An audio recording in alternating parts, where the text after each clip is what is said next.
Hi, ano ba ang tamang pag-aalaga ng langka? Ako nga pala si Julieta, isang agripreneur. Ito po, 2 months pa lang to since tinanim. So, ang ginawa namin is, tinatag namin. Ang purpose ng tagging, yan po.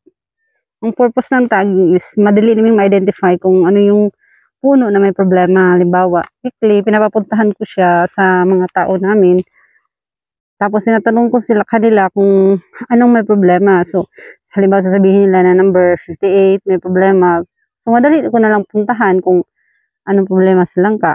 Kung halimbawa namatay, so madali lang palitan. Hindi na namin kailangang ikutin yung buong area kung saan yung puno na need papalitan. So, ang ginawa namin is, pag tag-init, weekly kami nagdidilig once a week. Dinidiligan namin once a week at naglagay kami ng foliar fertilizer once every month. At ano na rin, urea. So ito. Medyo madumi siya. Hindi namin tinatanggal yung mga damo, itong mga grasses na to. Kasi pinapakain din namin to sa mga baka. Kasi itong mga damo, mga grasses na to is Humidicula at Sitaria. So ito din ang hina-harvest namin, pakain sa mga baka.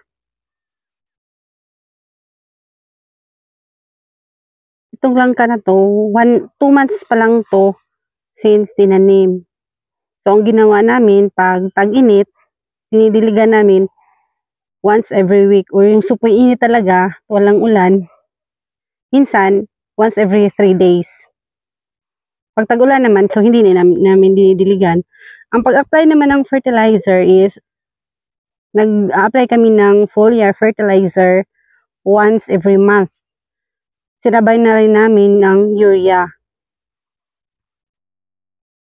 So, once a month, nililinisan namin. Bali, ang ginawa namin is, yung daan lang ang nililinisan namin para makatipid naman kami sa gasoline at hindi masyadong laborious.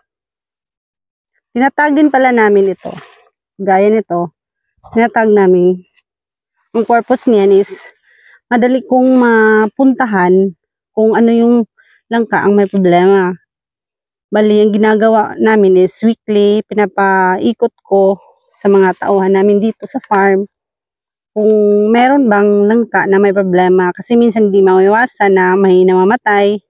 So, madali ko lang puntahan or madali lang malaman. Halimbawa, sabihin nila na number 45 ang need palitan kasi namatay, or number 45 medyo nalanta siya. So, mapuntahan ko agad. Hindi ko na kailangang ikutin kung ang buong area kung ano yung may problema. Easy ko na lang puntahan kasi alam ko na kung saan yung number 45. So, ayan po.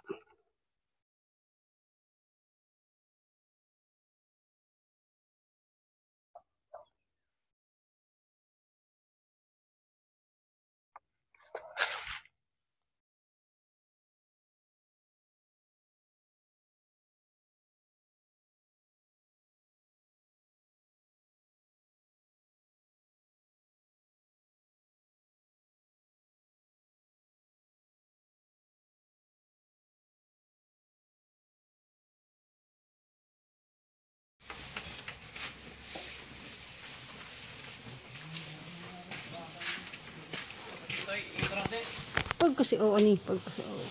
Ito ba din? Oo. Ganito na?